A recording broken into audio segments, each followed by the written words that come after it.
நேயர்களுக்கு வணக்கம். இன்றைய வீடியோவிலே லக்கினத்துக்கு 2ஆம் இடம் தனஸ்தானம், வாக்குஸ்தானம், குடும்பஸ்தானம் பற்றிய விவரங்களை ஜோதிட சாஸ்திரத்திலே என்ன சொல்லப்பட்டிருக்கிறது என்ற விவரங்களை திரட்டி பேசுகிறேன். பொதுவாக 2ஆம் இடம் என்பது தனஸ்தானம் என்றுதான் முக்கியமாக சொல்லப்படுகிறது.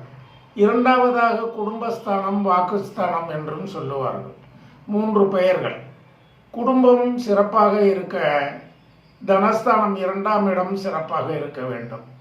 வாக்கு, நாம் பேசும் பேச்சுக்கள் பொதுவாக நன்றாக அமைய வேண்டுமானால் 2ஆம் இடம் நன்றாக இருக்க வேண்டும். அடுத்து குடும்பம் சிறப்பாக சந்தோஷமாக இருக்க வேண்டுமானால் அது வாக்குஸ்தானம் சிறப்பாக இருக்க வேண்டும். இவ்வாறு ஜோதிட சாஸ்திரத்திலே சொல்லப்பட்டிருக்கிறது. 9 கிரகங்களில் இந்த 2ஆம் இடம் வாக்குஸ்தானத்திலே இருந்தால் எவ்விதமான பலன்களை தருவார் என்பதை விளக்கித்தான் பேசுகிறேன். முதலாவதாக சூரியன் 2ஆம் இடத்திலே இருந்தால் நல்ல பலன்கள் தரமாட்டார். பொதுவாக அவரது சொந்த வீடான சிம்ம ராசியிலே ஆட்சி பெற்றோ அல்லது மேச ராசியிலே சூரியன் உச்சம் பெற்றோ இருந்தால் 2ஆம் இடம் சிறப்பாக இருக்கும். தன வருமானம் இருக்கும், குடும்ப சுகம் நன்றாக அமையும், பேச்சும் நன்றாக அமையும். அடுத்து 2ஆவதாக சந்திரன் 2ஆம் இடத்திலே இருந்தால் வெகு சிறப்பு. அது தனஸ்தானம், பண வருமானத்தை அடிக்கடி கொடுக்கும். அடுத்து குடும்ப மகிழ்ச்சி, சந்தோஷத்தை ஜாதகர்களுக்கு கொடுக்கும். ஜாதகர்கள் குடும்ப உறுப்பினர்கள் மீது நல்ல அன்பும் பிரியமாகவும் நடப்பார். பேச்சு மிகவும் இனிமையாக இருக்கும். சந்திரன் பாகிஸ்தானத்திலே இருந்தால் மற்றவர்கள் புகழக்கூடிய அளவுக்கு பேச்சு அமையும். 3ஆவதாக புதன் 2லே இருந்தால் மிகவும் சிறப்பு. அது பணத்தை அடிக்கடி கொடுக்கும். அடுத்து குடும்ப நலத்தை அபிவிருத்தி செய்யும். அடுத்து நல்ல உறவினர்கள், நண்பர்களிடம் நன்றாக பேசி பழகக்கூடிய நிலை தரும். வாக்குஸ்தானம் பலப்படும். அதே போல நாலாவதாக குரு 2ஆம் இடத்திலே இருந்தால் 2ஆம் இடத்துக்கு காரக கிரகம் குரு, இண்டிகேட்டர்.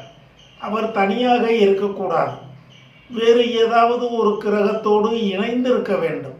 அவ்வாறு இணைந்தால் மட்டும்தான் 2ஆம் இடத்து பலன்கள் கிடைக்கும்.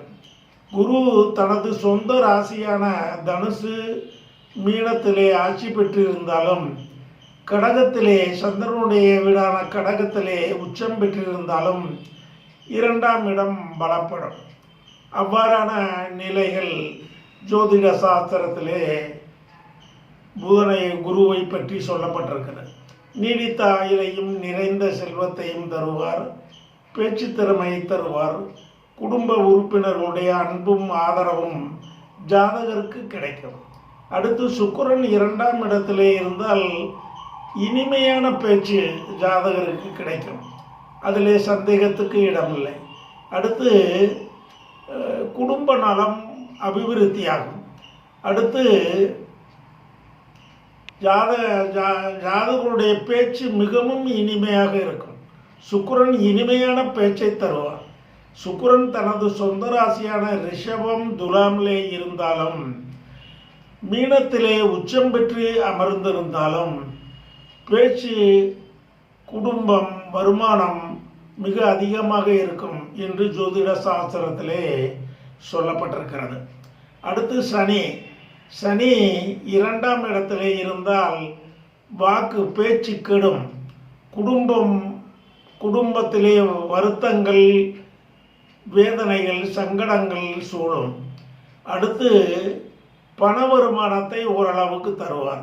அந்த பணமும் நிலையாக இருக்காது என்றும் ஜோதிட சாஸ்திரத்திலே சொல்லப்பட்டிருக்கிறது.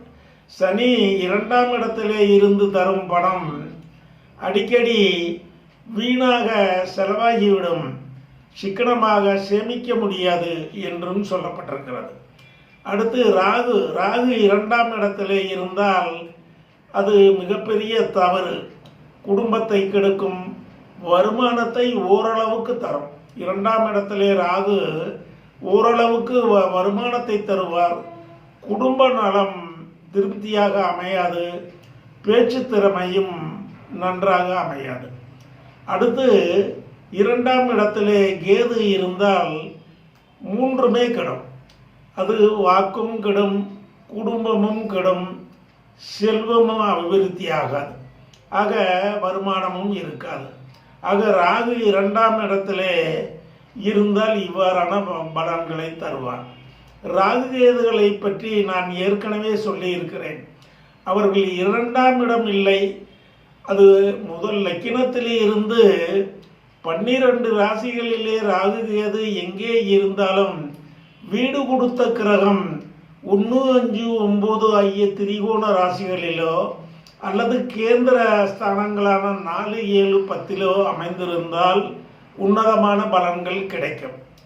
அடுத்து இப்போ வீடு கொடுத்த கிரகம் ராகுகேதுகளோ பார்த்தாலோ ராகுகேதுகளோடு இணைந்தாலோ நல்ல பலனை தருவார்கள்.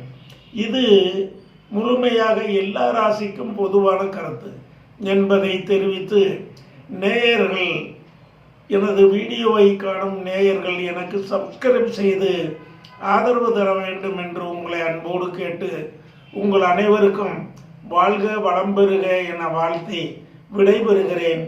நன்றி, வணக்கம்.